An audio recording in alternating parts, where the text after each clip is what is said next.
Hello, aloha and welcome. It's an honor to meet you. My name is Sydney Campos. I am a psychic energy healer and embodiment expert. I'm here to help you create heaven on earth. And it is an inside job. Heaven is here when we choose to be fully embodied and fully alive as ourselves. And there's really never been a better moment than right now to make a beginning, to start to become curious about who your true self really is, how you listen to your true self, how you develop more of a loving relationship with your true self, how you start to trust your intuitive guidance, which comes from your true self, and just all of the other expansion and magic that comes with living a multidimensional life in presence and authenticity. And this is my version of heaven on earth, right? Heaven on earth to me means that all people are empowered to be themselves, that they feel safe to be who they really are, that they listen to their intuitive guidance and express their full aliveness and creative impulse, right? And this is how we create beauty, and we create the new worlds that we wish existed, that we have a sense we're here for, right? If you are one of these people that's always looked around and felt like, I'm on the wrong planet, this is strange, like beam me back home, send me back to where I came from, you're not alone. I felt that way my whole life, and it's only been really in the last couple of years since, deepening in this embodiment process and authenticity, and just really cultivating a more loving and kind relationship to my inner being, that I've wanted to be here, that I've remembered how much of a playground Earth really is, and that we live in a paradise. We live in a paradise planet that is so special. We can only experience senses, right, through the physical body. And we're surrounded by beauty. We're really conditioned to dim so much of our sensitivity to the beauty, because to really take it in and feel it with the level of presence that we truly have access to might be overwhelming. And yet this has really been one of the practices coming up lately, has been to sit in the intensity of whatever's coming up, whether it's like grief or whatever emotion is coming up. I've been processing a lot of grief and anger, just cleaning out the cellular backlog of so many lifetimes and this lifetime, and just letting all that stuff really go, letting it go, feeling it to heal it, letting it be, and also sitting with it for a time to really not leave yourself, to not disassociate even when emotions get overwhelming. So this is part of the practice, and attuning to more presence, or can be clear and receptive and open channels for more of our intuitive or multidimensional guidance to move through us and guide us into beautiful directions and beautiful unknowns, right? Be comfortable leaping into the unknown. Be comfortable surfing in the void, right? I've said for years, we're becoming pro wave surfers, big wave surfers, and learning to surf these big energetic waves of blast we're getting hit with from off planet and from the sun, just getting totally electrified at times, and our bodies are updating and our fields are recalibrating, and it's amazing. And we've never been through anything like this in a physical body before.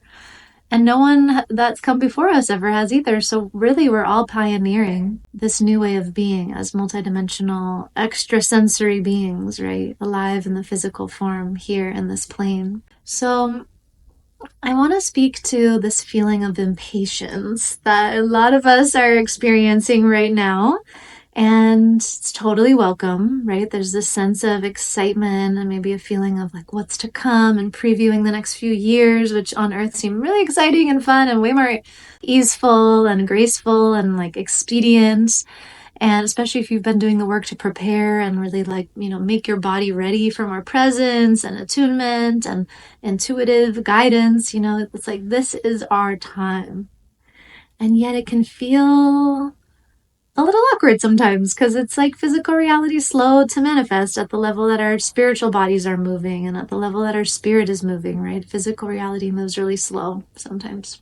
So it can feel like this message I got earlier in a session I was giving to someone was like, you're not waiting, you're not in you're not in a holding pattern, you're not stagnating, you're just recalibrating. And I love this word, recalibrating, realigning, right? So much is happening in the inner realms and in the unseen. And if physical reality feels slow to move, it's okay. Take advantage of the spaciousness. But what can also come up in this time of a bit of like a void space is a feeling of, where do I belong? You might be going through a big recalibration of relationships and community and resonance, or a lot of people are being faced with a shift in their career and their livelihood. And this can bring up a lot of big feelings to face, especially if you've really attached your identity strongly to your livelihood.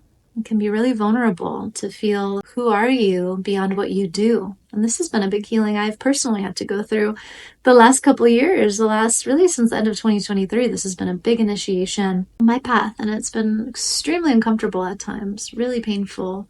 It's brought up a lot to feel in order to really sense, to resource my true sense of worth and infinite value, to reclaim true worth and value from externals, from external validation seeking, from achievement, from what other people think of you, from accolades, from like quantity of what you've created. We grow up in a system oftentimes that teaches us that more is better, and you're never enough, and there's never enough you can do to prove yourself, and just all kinds of programming that, for me, maybe for you too, comes from certain coping mechanisms created in trauma in early childhood, and so often inherited from ancestors too, modeled by parents that did the best they could with what they had, but maybe modeled on some level workaholism, or needing to really look good all the time, or needing to really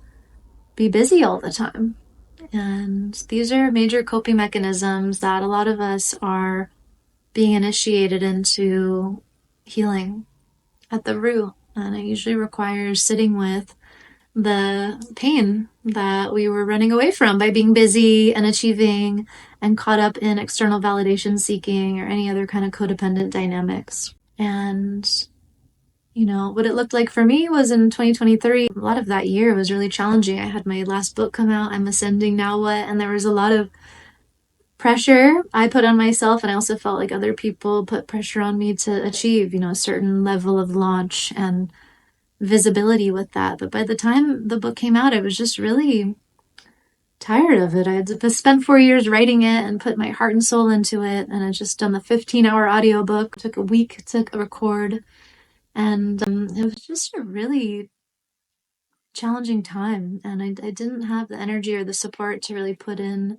the effort that was required to make it more of a successful launch, whatever that means. And I was going through some challenges with my family at the time, and I was relocating, and it was just the start of a really deep ending of this company I had been building.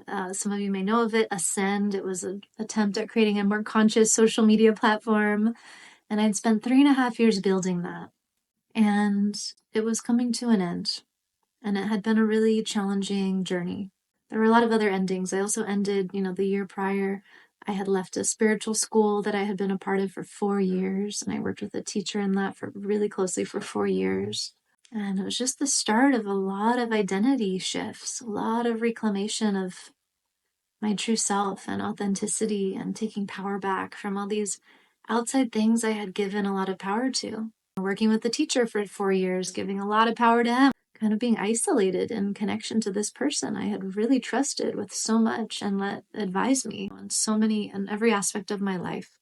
And then, this identity of the startup founder and the story of how cool it sounded to have a startup, and look what I can do.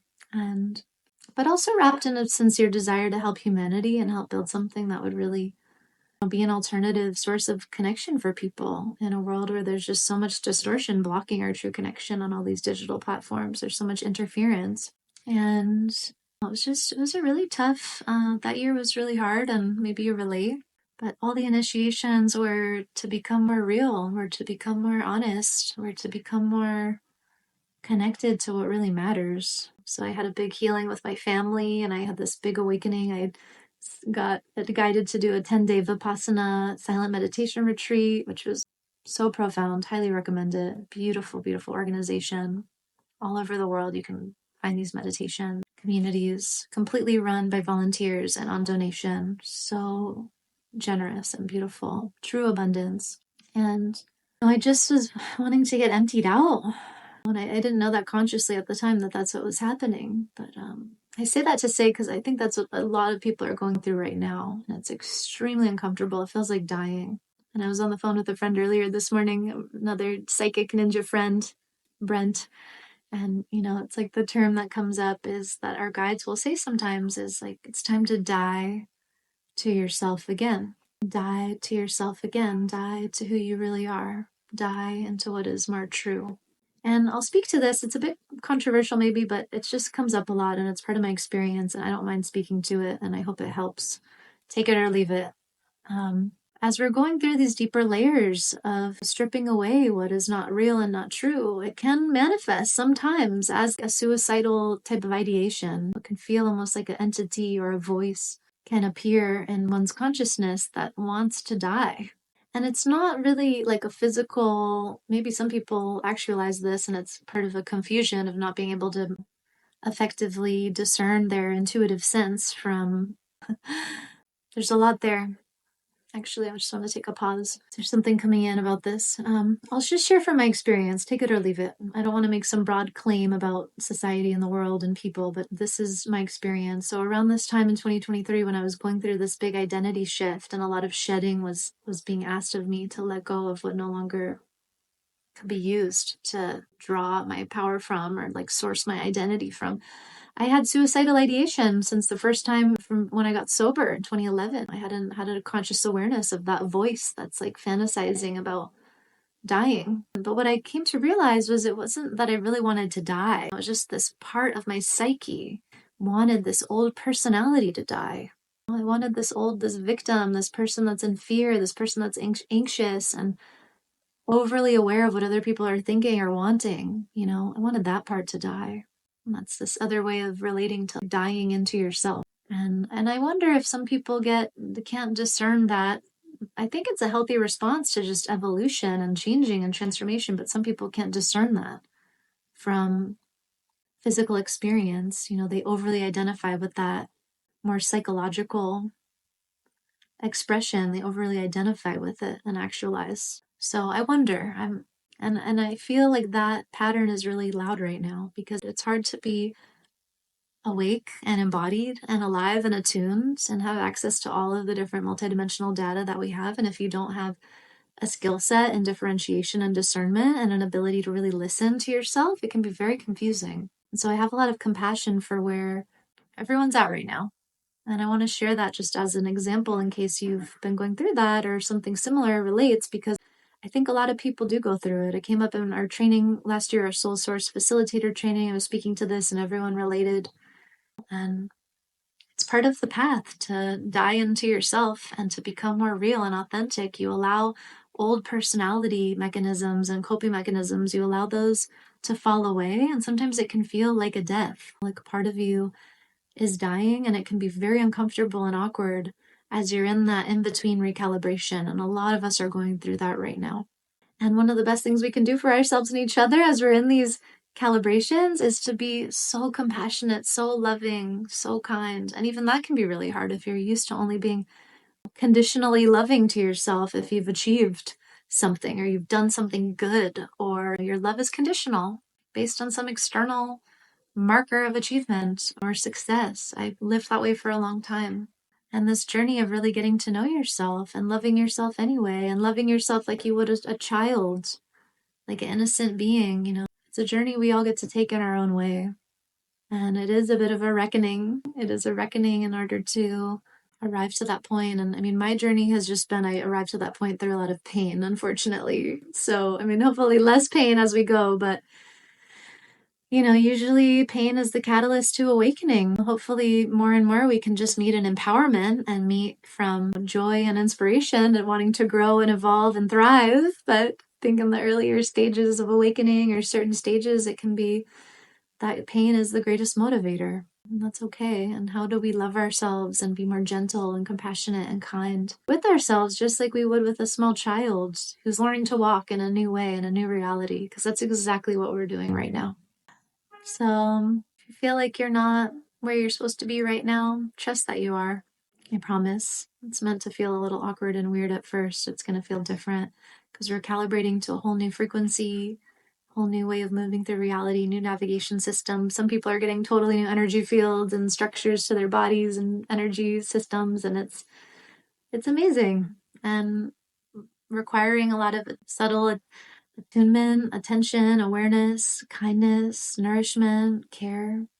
It's like a full-time job. It's funny we have other jobs and things we can do. We're expected to create and produce in our lives when meanwhile spiritual healing and embodiment, it can be a full-time undertaking. And it just makes me laugh so much. I feel like that's my real full-time job. And I think I'll leave it at that for right now. And there will be some other messages coming through about, whatever else is going to be helpful. But I'm doing my best to keep these concise and focused so that they can just connect in this more clear, in a bite-sized way. My former style was to do more free flow, long transmissions. And so yeah, it's a fun challenge. If you resonate and relate, I'd love to hear from you in the comments. Please subscribe, share this video with someone else that you feel like it can support. Tons of resources below to help you in your ascension and embodiment process. And most of all, thank you so much for your attention. It's an honor. Sincerely, it's an honor to connect with you. See you next time.